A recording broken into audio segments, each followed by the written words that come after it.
Hello दोस्तों, आप सभी का स्टडी विद कॉन्सेप्ट के इस यूट्यूब प्लेटफॉर्म पर स्वागत है। और आज की इस वीडियो में आपको कुछ लोगों का डाउट होता है, कुछ लोगों को शिकायत होती है, बहुत सारी समस्या आती है ड्यूरिंग यूपीएससी की या स्टेट पीसीएस की प्रिपरेशन के समय। कि कई सिचुएशन उनके समय ऐसी आती है, कई सर्कमस्टेंस ऐसी आती है जिसकी वजह से वो हतोत्साहित हो जाते हैं, डिमोटिवेटेड हो जाते हैं। तो उसी के लिए वीडियो आज किस तरीके से अपने आप को थोड़ा सा एक्टिव रखना चाहिए, किस तरीके से अपने आप को मोटिवेटेड रखना चाहिए। समस्याएं सभी के साथ आती है, परिस्थितियां सभी की बदलती है, एक जैसी किसी की भी नहीं रहती, अनुकूल प्रतिकूल सब चलता रहता है। तो ऐसे समय में हमें किस तरीके से अपनी अप्रोच बनानी है और अपने आप को कैसे मोटिवेटेड रखना है, कुछ चीजें जो अनुभव से सीखी उसी को आपके साथ शेयर किया जाएगा। बेसिकली सभी जानते हैं कि यूपीएससी एक ऐसी जर्नी जिसमें अगर आपकी तैयारी बहुत अच्छी है उसके बावजूद हो सकता है आपको पहले अटेम्प्ट में सिलेक्शन होकर चले जाए, क्योंकि बहुत सारे पैरामीटर्स होते हैं और किस जगह आपका कोई चीज कमजोर रह जाती है, वो बहुत सारी चीजें डिपेंड करती है उसमें। तो कई बार पहले अच्छी बात है कि अगर आपका बहुत अच्छे से चीजें सिस्टमेटिक तरीके से और आपका पहले अटेम्प्ट हो जाए, कई बार 2 अटेम्प्ट, कई लोगों को 4 अटेम्प्ट भी लग जाते हैं, 5 अटेम्प्ट भी लग जाते हैं। कई बार रैंक इंप्रूवमेंट करने के लिए भी आपको कई बार बार बार अटेम्प्ट भी देने पड़ते हैं। तो ये एक ऐसी चीज है जिसमें आपको बहुत समय आपकी लाइफ में कई बार इस ड्यूरिंग प्रिपरेशन के समय आपको बहुत सारी चीजें ऐसी आएगी कि आपको बहुत ज्यादा नर्वसनेस, ऐसा लगेगा कि अब छोड़ दे, अब नहीं हो पाएगा। या कई बार आपके समक्ष ऐसा माहौल लोग क्रिएट कर देंगे, लोग ऐसा एक माहौल बना देंगे आपके सामने, जैसे दूसरों से आपकी तुलना करना, दूसरों से जो दूसरे जिनकी परिस्थिति आपसे डिफरेंट हो सकती है, जिनकी माहौल आपसे डिफरेंट हो सकता है, जिनका अपब्रिंगिंग, जिनका पढ़ाई का फॉर्म तरीका, पढ़ाई की चीजें और पढ़ाई के लिए उनको रिसोर्सेज, उनके पास बैकग्राउंड, बहुत सारी चीजें उनकी अलग हो सकती है, लेकिन उनका सिलेक्शन हो गया होगा किसी कारण से, है ना। तो उनके साथ जब आपकी तुलना की जाती है, घर घर वाले, परिवार वाले, रिश्तेदार वाले, तो आपकी आपका अपने आप ही ऐसा माहौल आपके समक्ष बना दिया जाता है जिससे निश्चित रूप से हर कोई व्यक्ति, कोई भी, ऐसा नहीं कोई एक, हर व्यक्ति उस स्थिति में अपने आप को डिमोटिवेटेड महसूस कर सकते हैं। तो उसी लिए, क्योंकि आपके देखो सबसे बड़ी बात है कि आपको आपकी तैयारी आपको खुद को करनी है, ये लड़ाई आपको खुद लड़नी है, आगे आपको खुद बढ़ना है, सफलता आपको खुद को प्राप्त करनी है। तो इसमें फ्लैक्चुएट रहती रहे, अप डाउन्स आते रहेंगे, लेकिन किसी दूसरे की वजह से, किसी आपके यार दोस्त रिश्तेदार पड़ोसी या आपके चारों ओर के एनवायरनमेंट की वजह से या सोसाइटी की वजह से, चाहे वो लड़का या लड़की हो, अगर आप उनकी वजह से अपने आप को डिमोटिवेटेड कर रहे हो, तो ये सही नहीं। अपने आप को, ऐसी स्थितियां बनती है, लोग आपको डिमोटिवेट करेंगे, लोग आपको रास्ते रोकेंगे, बैरियर्स क्रिएट करेंगे, बड़े डिफरेंट डिफरेंट टाइप की चीजें आपके समक्ष आ सकती है, बहुत सारी चीजें। वो बैरियर करने के लिए आपकी फैमिली हो सकती है, आपके रिश्तेदार हो सकते हैं, आपका दोस्त हो सकता है, कई बार आपकी सिचुएशन आपके पड़ोसी हो सकते हैं। कौन हो सकता है, किस रूप में आ सकता है, ये कोई गारंटी। लेकिन ये जो प्रिपरेशन आपकी, जो जिस चीज के लिए आप प्रिपरेशन करते हैं, जो लोग सेलेक्ट हो चुके हैं, जो नहीं हुए, जो लोग प्राइवेट सेक्टर में काम करते हैं, डिफरेंट, हर चीज का, हर व्यक्ति का अपना अपना एक परसेप्शन होता है। कोई सिविल सर्विस को बहुत अच्छा मानता है, कोई सिविल सर्विस को वेस्टेज ऑफ टाइम मानता है, ठीक है, अपना अपना अलग अलग तरीका होता है ना। कोई कहता है कि ये बहुत अच्छी जगह है जहां आप अपना प्लेटफॉर्म यूज कर सकते हैं। तो हर किसी का अपना परसेप्शन है, आप लोगों का भी अपना एक परसेप्शन होगा। लेकिन ध्यान रखना, ये एक ऐसी जर्नी है जिसमें आपको एक अच्छे प्लेटफॉर्म पर आपको पहुंचा देता है, जहां पर अगर लोअर लोअर क्लास और लोअर मिडिल क्लास से अगर आप हो, तो आपके पास यही एकमात्र ऐसा हथियार है जहां आप अच्छे प्लेटफॉर्म पर पहुंच सकते हो और अपनी भूमिका, अपना रोल कहीं ना कहीं लोगों के लिए डायरेक्टली इनडायरेक्ट रूप से आप निभा सकते हो। तो इतने बड़े चीज को यदि आपको अचीव करना है तो उसके बीच में बैरियर्स आएंगे, उसके बीच में आपको बैरियर्स क्रिएट किए जाएंगे, लोग आपसे बैरियर्स करेंगे। तो एक बात ध्यान रखना, अगर आपको बैरियर्स आ रहे हैं, समस्याएं आ रही है, चुनौती आ रही है, इसका मतलब ये तो पक्का है कि आप सही रास्ते पे हैं। अच्छे रास्ते पे, सही रास्ते पे जाने से ही चुनौती आती है। चुनौतियां इजी रास्ते पे नहीं आती, चुनौतियां टफ रास्ते पे आती है, जहां चैलेंजेस होती है, जहां आपका रास्ता एकदम, जहां पर कोई नहीं पहुंच पाता, बहुत कम व्यक्ति पहुंच पाते हैं, तो इसका मतलब वो रास्ता आपका सही है। तो अगर आपको ऐसे लगता है पढ़ाई अच्छे से की, लेकिन कई बार लगता है कि आप, मैं हतोत्साहित हो गया, चैलेंज आ रही नहीं, इसका मतलब है कि आप सब कुछ ठीक है, बट आपकी कमियों को फाइंड आउट करो कि कहाँ मैं पिट रहा हूँ, कौन सी जगह है जहां मैं करूँ। और सबसे बड़ी बात है, देखो आपको ये बात ध्यान रखना है, पहली बात मैं एक कहूंगा, इस मोटिवेट कैसे रखना है। मोटिवेटेड ये रखना है कि देखो यार, तैयारी मैंने खुद ने स्टार्ट की है, मैंने अपने लिए स्टार्ट की है, दूसरे को, कोई भी आपका रिश्तेदार यार, उसको क्या फर्क पड़ता है, वो आपके अच्छे के लिए क्यों सोचेगा। वो आपको हमेशा हो सकता है, कुछ लोग ऐसे सौभाग्यशाली के लिए अच्छे से सोच सकते हैं, लोग सपोर्ट कर सकते हैं, वो अलग बात है। लेकिन जनरली क्यों सपोर्ट करेगा कोई, और क्यों उम्मीद रखते हैं हम किसी से, किसी से हम क्यों उम्मीद रखते हैं कि वो आपको मेंटली सपोर्ट कर सकता है या डिफरेंट डिफरेंट टाइप से सपोर्ट कर सकता है। ये ऐसा है जहाँ आपको सेल्फ डिपेंड होकर ही अपना काम करना है, ठीक है। तो दूसरे से अपना इतना ही मेंटेन रखना है डिस्टेंस जितना जरूरत है, उससे ज्यादा नहीं उसकी, ठीक है। सेकंड चीज, आप कभी भी, कोई आपका जीवन किसी भी चीज की किसी भी ऐसी चीज है जिससे आपको लगता है कि उसका साथ ना हो, मिलने से अचानक मेरे बीच में हो गया, तो आपको डिमोटिवेट होता है, आपको वो नहीं लगता उन चीजों से। ये ऐसा रास्ता है जिसमें आपको कंटिन्यू जाना है, अकेले ही जाओगे या कोई और साथ नहीं जाएगा, और इसका रिजल्ट भी आपको अकेले को ही मिले। तो आपको लगातार उसी चीज पे फोकस। तीसरी चीज, कई बार आपको लगता है लगातार फेल हो रहे हैं, पास नहीं हो पा रहे हैं, क्या होते हैं, ध्यान रखना ये कैसी जानिए कि इसमें अपनी कमियों को मूल्यांकन करो। अगर आपने सही ढंग से मेहनत करी है, तो यूपीएससी के बारे में बता दो, सही ढंग से मेहनत करिए, कंसिस्टेंसी अगर आपने रखी है तो आप अच्छी जगह पहुंचोगे, गारंटी है। लगातार मेहनत करने से अपनी कमियों को सुधार करोगे, तो अब तक ये देश रहा है कि लोग सफलता प्राप्त करते हैं। और यदि यूपीएससी में कारणवश मान लो आपका दुर्भाग्य हो गया और आपका सिलेक्शन नहीं हुआ, तो इतना सक्षम आपको बना देगी इसकी जर्नी, आपको नॉलेज के हिसाब से, आपकी पर्सनैलिटी के हिसाब से, आपके व्यक्तित्व के आकाश से, आपके विचारों की दृष्टि से, कि आप लाइफ में बहुत कुछ अच्छा आगे कर सकते हैं, बहुत जगह आपको सपोर्ट करेगा। तो ये पढ़ाई आपकी वेस्टेज नहीं जाएगी, जो जो आप एक एक चीज पढ़ रहे हो व्यर्थ में नहीं जाएगा। तो इसको लेकर के नहीं होना कि पता नहीं मेरा क्या होगा क्या नहीं होगा, उसको नहीं सोचना है। आपको सोचना है कि आज प्रेजेंटली मुझे क्या करना है, मेरे 26 तारीख को एग्जाम है, 16 तारीख को जो भी एग्जाम है, उसके लिए मुझे कहाँ तक प्रिपेयर रहना है, क्या मैं तैयार हूँ या नहीं, उसको सोचना है। ज्यादातर ध्यान उसी चीज पे देना है जिसपे आपको जरूरत है। और अभी हमारी जरूरत यह है कि मेरी प्री की तैयारी कितनी हुई है, मेरा पहला रिवीजन हो रहा है नहीं हो रहा, मैंने कितने टेस्ट दिए, इनके बारे में टेंशन करो, इनके बारे में सोचो। अगर जब आप इनके बारे में सोच रहे हो उसके बाद आपको डिमोटिवेट मिल रहा है कि मेरे नंबर कम आ रहे हैं, कम आने का मतलब आप तुलना कर रहे हो। अगर आप तुलना कर रहे हो तो ये भी सोचो कि दूसरा कितनी तैयारी करने के बाद टेस्ट दे रहा है, मैं कितनी तैयारी के बाद टेस्ट। अगर मान लो दोनों की इक्वल तैयारी है, तो मैं किस तरीके से टेस्ट अटेंड कर रहा हूँ, मैं क्या चीजें उसमें देख रहा हूँ, कहाँ मेरा कमी है, क्या मैंने पढ़ाई पढ़ाई में फोकस किया, कुछ सोचा या नहीं सोचा। तो जब आपके टेस्ट सीरीज में नंबर कम आ रहे हो, तो आप ये सोचो कि तैयारी का कौन सा पार्ट कमजोर है, प्रीवियस ईयर क्वेश्चनों का क्या मेरा नंबर अच्छे आ रहे नहीं आ रहे, उनको अपना एक वो आधार बनाए।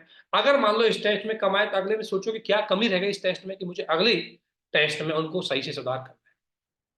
तो जब एक टेस्ट के बाद, दो टेस्ट के बाद आपके नंबर अगर धीरे धीरे इंप्रूवमेंट होंगे, आप खुद अपने आप में कॉन्फिडेंस में आएंगे। इसके बाद लगातार वो लोग जो लगातार फेल होने के बाद लगता है छोड़ते, वो लोगों पे ध्यान रखना चाहिए जिन पेरेंट्स ने, रूरल एरिया के पेरेंट्स हैं, लोअर फैमिली के पेरेंट्स, लोअर क्लास फैमिली के पेरेंट्स, जो अपना पूरी कम अपनी अपनी आमदनी का एक स्रोत, अपनी आशाओं का एक स्रोत, अपनी भावनाओं का एक स्रोत जब आपके पीछे लगा देते हैं, आपके इस उम्मीद के कि आप सक्सेस होंगे, तो अगर उनकी जब भी डिमोटिवेट कोई आपको डिमोटिवेट करे कि यार नहीं यार आपसे नहीं हो पाएगा, तो आप उनकी एक बार याद जरूर कर लेना कि कितनी उम्मीदों से उन्होंने आप पे विश्वास किया था। और विश्वास कुछ देख के ही किया होगा, ऐसे तो किया नहीं होगा अंधाधुंध में। हर कोई पेरेंट सोच नहीं चाहता कि, आप सोचते हैं परिवार में हर कोई बच्चा, पापा नहीं सोचेगा कि हर बच्चा मेरा आईएएस बनेगा, तो सोचता है कि कौन सा बनेगा कौन सा नहीं पाएगा, उसका क्राइटेरिया कुछ पता। तो हर व्यक्ति पहुंच सकता है। तो आपको जब भी डिमोटिवेट होने का मामला हो, पहले याद रखना है पेरेंट्स की स्थिति क्या है, उन्हें कितनी उम्मीद से कितनी चीजों के लिए मुझे यहाँ भेजा। सेकंड, मेरा एम क्या है, मुझे कहाँ तक जाना है, और उस एम में ऐसी चैलेंजेस आएंगी, मुझे किस टारगेट पे पहुंचना है, मुझे क्या करना है, उसके बारे में सोचो। थर्ड, कि जब मैं जिस एग्जाम की प्रिपरेशन कर रहा हूँ, उस एग्जाम की मेरे कंपिटिटर क्या आराम कर रहे हैं, जिस तरीके से मैं आराम कर रहा हूँ, क्या वो भी डिमोटिवेट है जिस तरीके से मैं डिमोटिवेट हूँ। तो जिसके साथ मुझे कंपटीशन करना है, जब वो इतने आगे हैं तो मैं पीछे क्यों, वो जब इतना एनकरेजमेंट में है तो मैं डिमोटिवेट क्यों, वो इतना मोटिवेटेड है तो मैं डिमोटिवेट क्यों। तो ऐसी चीजें करना है। और जब आपको लगता है एक चीज और कि देखो, जब आपको लगता है पढ़ाई हमें याद नहीं हो रहा, कुछ भी याद नहीं आ रहा, रिलैक्स करो, आराम करो, दोबारा से नेक्स्ट डे से फिर पढ़ो। अगर आज कुछ मन नहीं करा, छोड़ दो, नेक्स्ट डे से फिर पढ़ो। तो मतलब उसको वजन की तरह मत लो। जब हम किसी भी चीज को अगर एक प्रेशर मान के पढ़ते हैं, इंटर वाला उसको दबाव महसूस करते हैं, हर चीज में अगर आपके दबाव महसूस होगा, आप दुखी रहते हो, आपको बहुत सारी समस्या रहती है, तो आप उसमें अच्छा रिजल्ट नहीं दे पाते, आप उसमें अच्छा आउटपुट नहीं निकाल पाते। इसलिए अपने आप को पॉजिटिव, अपने आप में कोशिश करो कि समस्याओं की जगह सॉल्यूशन बेस्ड अप्रोच आप, कि यार कोई समस्या है, कोई ना कोई समाधान तो ढूंढना है, पूछ लूंगा किसी से, मुझे नहीं पता तो किसी और से पूछूंगा, कोई समाधान तो हो। ठीक है ना? तो वो चीज के वो अप्रोच आपकी होनी चाहिए, आपको पॉजिटिव रहना चाहिए, कुछ न कुछ तो होगा। देखते हैं क्या होता है।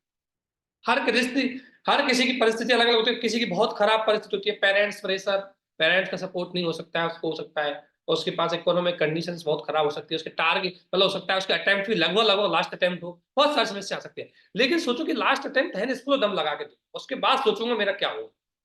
छठा अटेम्प्ट तो मुझे दम लगा के देना है, उसके बाद अगर नहीं होगा तो बाद में सोचूंगा। लेकिन छठे अटेम्प्ट की तैयारी करते समय नहीं सोचना है कि क्या होगा, देने के बाद सोचना है क्या होगा।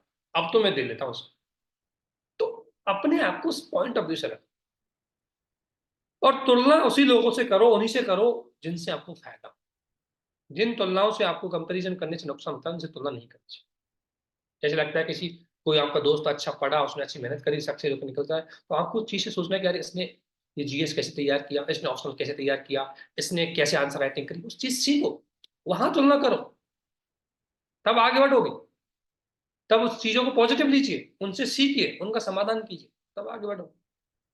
तो कभी भी आप जिस लक्ष्य के लिए आगे बढ़ रहे हो, उसमें अगर छोटी मोटी बैरियर्स आ गए, लोगों ने दो चार बातें बोल दी, तो आप उसको वहां मत रोको। क्योंकि लोग तो बोलते रहते हैं, पब्लिक बोलती रहती है। ये पब्लिक, ये सोसाइटी जो भी है, सिर्फ रिजल्ट देखती है, आपकी हार्ड वर्किंग को कोई नहीं पूछता। आपने किन परिस्थितियों में पढ़ाई करी, कितनी पढ़ाई करी, कितनी मेहनत करी, कितने संघर्ष किए, उसको कोई नहीं पूछेगा। अगर आप सक्सेस हुए, इसका मतलब आप मेहनती हो, समझदार हो, पढ़े लिखे। अगर आप सक्सेस नहीं हुए, तो लोग आपको कभी भी मेहनती नहीं माने, किसी भी पार्ट, लाइफ के किसी भी जगह, चाहे एग्जाम हो, चाहे अपनी पर्सनल लाइफ हो, चाहे अपनी कोई भी लाइफ, लोग आपकी सफलता से ही आपकी मेहनत का कैलकुलेशन करते हैं। और ये बात भी सत्य है कि हर मेहनत का रिजल्ट हमेशा सफलता भी नहीं होता। तो हर अटेम्प्ट में आपकी तैयारी का रिजल्ट हमेशा सफलता भी नहीं होता। कई बार आपकी तैयारी बहुत अच्छी होगी, लेकिन रिजल्ट उसके अकॉर्डिंग नहीं आएगा। लेकिन आस रखिए कि ये तैयारी आपकी बेस्ट नहीं जाएगी, ये तैयारी कहीं ना कहीं आपको दबा देगा। तो इसलिए जो लोग सोचते इतना पढ़ लिया कुछ नहीं मिला, इतना सोच लिया क्या हो गया, सर मेरे टेस्ट में नंबर कम आ रहे हैं, पता नहीं हो पाएगा नहीं हो पाएगा। अरे इतनी बड़ी तैयारी कर रहे हो एग्जाम की, ऐसे विचार, छोटे छोटे विचार तो मन में आने नहीं चाहिए। आप कुछ भी कर सकते हो, कोई भी कुछ कर सकता है, बस आपको अपना विचार सही रखना और अपने व्यक्तित्व को अच्छे से बना के रखना है। लोग, चार आदमी अगर आपसे बात करें तो उनको लगे कि यार हाँ, कोई अच्छी पर्सनालिटी है, जिससे देख के लगता है कि कुछ अच्छा है। तो प्लीज, जो लोग इस तरीके से चीजें डिमोटिवेट होते हैं, बहुत सारी समस्या आते हैं, अपने आप को खुद देखो, खुद तरीका ढूंढो मोटिवेशन। ऐसे नहीं मैंने ये वीडियो बना दिया आप मोटिवेट हो, या कोई मोटिवेशनल लेक्चर का आपने वीडियो देख लिया आप मोटिवेटेड हो जाओगे। सबसे बढ़िया तरीका मोटिवेशन का है, खुद ही मोटिवेट। और खुद मोटिवेशन का तरीका है कि यार मेरा लक्ष्य क्या है, मैं क्या कर रहा हूँ, मुझे क्या करना चाहिए, मेरे पेरेंट्स की मुझसे क्या उम्मीद है, मेरी डेस्टिनेशन कहाँ पर है, मुझे कहाँ पहुंचना है, वो चीज सोचो। और ये एजुकेशन, ये स्टडी, ये पढ़ाई आपका वो हथियार है जो आपको किसी भी जगह पहुंचा सकती है। कम से कम हमारे पास और रिसोर्सेज नहीं है तो। अगर देखो जिसके किसी पास कोई अदर रिसोर्सेज है, घर की फैमिली कंडीशन अच्छी हो, बिजनेस खोल सकता है। अगर किसी का पॉलिटिकल कनेक्शन है तो पॉलिटी में जा सकता है, वो मतलब पॉलिटिक्स में जा सकता है। लेकिन हम वो है जो कुछ नहीं है, हम वो है जो हमारे पास कुछ भी नहीं है, कोई लेवल नहीं है हमारा, कुछ भी नहीं है। बस हमारे पास ये है कि हमने पढ़ाई करी 12वीं तक, ग्रेजुएशन तक, अब उसी से हमारा लक्ष्य चूज करना है, उससे हमें अच्छी जगह पहुंचना है। तो उससे पहुंच सकते हैं। हमारे पेरेंट्स ने हमें इतना सक्षम जरूर बनाया कि हम किसी भी लक्ष्य तक पहुंच सकते हैं। और यूपीएससी में आप इंटेलिजेंस नहीं चलती, यूपीएससी में स्मार्टनेस ज्यादा चलती है, आपकी कंसिस्टेंसी, आपकी स्मार्ट वर्किंग बहुत ज्यादा चलती है। तो आपकी पहले परसेंटेज क्या रही क्या नहीं, उससे कोई फर्क नहीं पड़ता। आज आप क्या हो, कितनी मेहनत कर रहे हो, क्या आपकी यूपीएससी के लिए स्ट्रेटजी है, स्टेट पीसीएस के लिए आपकी स्ट्रेटजी है, वो आपको ध्यान रखना, तब जाके आप आगे बढ़ो। तो समस्याएं आएंगी, बैरियर्स आएंगे, असफलताएं भी आएंगी, चैलेंजेस भी आएंगी, कुछ भी आ सकता है, लेकिन टारगेट आना चाहिए। सबसे पहली प्रायोरिटी आपके टारगेट। जब भी आपके मन में से, जब भी समस्या आए तो सोचना चाहिए मेरा पहला लक्ष्य क्या है, मुझे सबसे ज्यादा किसके बारे में सोचना है, कौन सा लक्ष्य है जो मुझे आगे पहुंचाएगा, कौन से बैरियर है जो मेरी समस्या का, उनको हटाना है, जो मेरी बैरियर्स है, जो समस्या है उनको हटाना है। तो जब ज्यादा हम ऐसी चीजों के बारे में सोचते हैं जो हमारे काम की नहीं, उनको नहीं सोचना है। जो आपके काम के, वो आपके काम की, आपका टारगेट के बारे में सोचना है।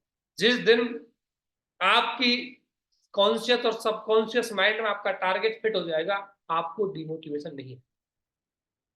और जो लोग, बड़े बड़े लोग, चलो यूपीएससी बहुत छोटी चीज है, मैं आपको बताता हूँ, जो जो बड़े, चाहे आपके अच्छे एथलेटिक्स का नाम ले सकते हो आप, हुसैन बोल्ट वगैरह, अच्छे पॉलिटिशियन जो सक्सेस हुए, हसन बिल, आपका ये कह जैसे यूएसए के प्रेसिडेंट बराक ओबामा, जो कहाँ से पहुंचे, कहाँ जाके प्रेसिडेंट बन गए, ठीक है ना। हमारे बहुत सारे लीडर्स जो आप स्वतंत्रता के नाम से देख सकते हो, उससे पहले बहुत सारे किंग जो उनको देख सकते हो, बहुत सारी पर्सनैलिटी है जिन्होंने संघर्ष प्राप्त किया और संघर्ष से अच्छी जगह बन गई। तो लाइफ में ना ये यूपीएससी बहुत छोटी चीज होती है, एक अच्छी सक्सेसफुल पर्सनैलिटी बनने के लिए ना आपको अंगारों से गुजरना पड़ता है, मेहनतों से गुजरना पड़ता है, बहुत सारे बैरियर्स आते हैं। यूपीएससी में एक एग्जाम फेल हो गया, हम सोचते बहुत कुछ गया हमारा, ठीक है ना, वो नहीं। उस बहुत सारे लोगों ने बहुत सारी चीजें खोई है, जब जाके उस लक्ष्य तक पहुंचते हैं, उनका लक्ष्य जितना बड़ा होता है उन्होंने बहुत सारा गिव अप किया होता है। हम सिंपल चीजें, कोई पर्सनैलिटी का नाम लेते हैं कि भाई वो सक्सेस हो गया, अरे सक्सेस के पीछे आपको हार्ड वर्किंग पता नहीं, उसने कितना हार्ड वर्किंग किया है, क्या किया है, कैसे किया है। लियोनेल मेसी के बारे में आप सुनो, उसकी बैकग्राउंड बायोग्राफी पढ़ के देखो कितनी हार्ड वर्किंग किया है उसने, तब जाके उतना बड़ा मेसी, इतना बड़ा एक फुटबॉलर बन पाता है। तो कुल मिला के कि हर सफलता के पीछे एक बड़ी मेहनत और बड़ा चैलेंजेस को झेलते हुए एक पर्सनैलिटी होती है, वही आगे पहुंच पाती है। बस हमारी क्या है कि हम देखते सिर्फ सफल आदमी को, उसकी सफलता को, उसकी मेहनत को नहीं देखते, उसकी हार्ड वर्किंग नहीं देखते।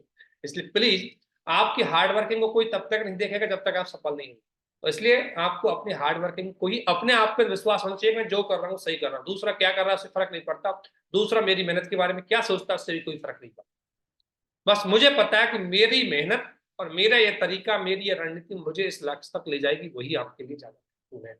और लोग क्या सोचते हैं उससे कोई फर्क नहीं पड़ना चाहिए, क्योंकि उनके सोचने से आपको कोई फायदा होगा, नुकसान बना हो जाए। प्लीज इस चीज को ध्यान रखिए। आगे अगर आपको किसी प्रकार कोई वीडियो चाहिए, वीडियो कमेंट बॉक्स में वीडियो कीजिए, बहुत अच्छे से चीजें आपको और बताई जाएगी, जो चीजें सीखी, लोग आपको चैलेंजेस करेंगे, बहुत सारी जगह आपको डिमोटिवेट होने का रास्ता मिलेगा, है ना, बहुत समस्याएं आपको आएंगी। लोग आपके रिजल्ट को ही देखेंगे, क्योंकि मैंने पर्सनल लेवल पे फील करके देखा है, वही आपको मैं सीख, ठीक है ना। पर्सनल लेवल पे एक चीज मैंने फील करी कि जब तक आपका रिजल्ट अच्छा नहीं है ना, आपकी मेहनत को कोई चेक नहीं कर पाएगा कि आपने क्या मेहनत की। जब तक आपका रैंक अच्छी नहीं है, आपका रिजल्ट अच्छा नहीं है, लोग आपकी मेहनत को कभी भी उस तरीके से नहीं देख पाएंगे। वो ये मानेंगे नहीं नहीं, ये पढ़ाई कम होगा, इसने मेहनत ही कम की, मजे मारता घूमता होगा, इस तरीके के कमेंट आपसे लोग। तो लोगों के बारे में नहीं सोचना है कि लोग क्या कमेंट कर रहा है, तो छोड़ो, जहां से आपको लगता है कि इसके कमेंट से आपको नुकसान हो रहा है, आपकी सोच पे गलत प्रभाव पड़ता है, उसके आदमी से अपनी दूरी बना दो। ये चीज आपको ध्यान में रखनी है प्लीज, डेफिनेटली आपको फायदा होगा। बहुत सारी समस्या सभी की लाइफ में आती रहती है, पर्सनल समस्या हो सकती है, किसी भी प्रकार की समस्या होती है, लेकिन इन चीजों का आपको ध्यान रखना। आप सभी को हमारे साथ बने रहने के लिए बहुत बहुत धन्यवाद। खुश रहिए, मुस्कुराते रहिए, कोशिश करिए कि अच्छा करें, जो भी होगा अच्छा ही होगा आप सभी के साथ। ओके, थैंक यू, धन्यवाद।